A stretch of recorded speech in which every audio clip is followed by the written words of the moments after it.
Le boom des véhicules électriques en Chine n'est pas une nouveauté pour beaucoup dans le monde.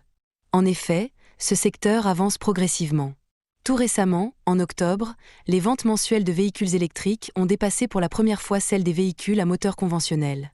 C'est ce qui ressort des données publiées par l'Association chinoise des constructeurs automobiles. Les exportations chinoises de véhicules électriques ont presque doublé en octobre par rapport à l'année dernière.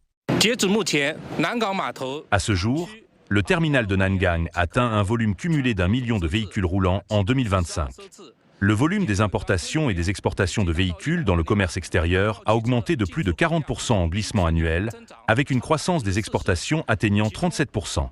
C'est ce qui a permis à ce terminal automobile de la zone spéciale de Lingang à Shanghai de rester très actif. Au 24 novembre, le terminal de Nangang à Shanghai avait traité plus d'1 million 10 000 véhicules cette année, dépassant pour la première fois le cap du million. Actuellement, le débit quotidien moyen est d'environ 3 000 véhicules, tandis que les opérations peuvent dépasser 5 000 unités les jours de pointe. C'est également une opportunité pour d'autres de tirer des enseignements de la Chine et de les mettre en œuvre. La Chine se développe à un rythme incroyablement rapide, potentiellement bien plus rapide que d'autres pays. Les principaux équipementiers automobiles étrangers misent désormais gros sur le marché chinois, avec l'augmentation des exportations automobiles. Nous prévoyons de poursuivre notre croissance afin de maintenir le rythme du développement et nous recherchons en permanence les partenaires adéquats qui s'adapteront au changement.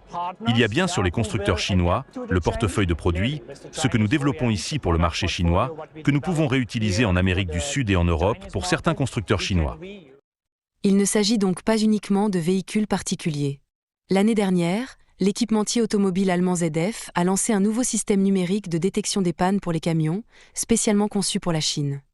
Nous savons que de nombreux véhicules et camions chinois sont exportés vers d'autres régions du monde et il s'agit du système le plus complet que nous proposons pour diagnostiquer ces véhicules.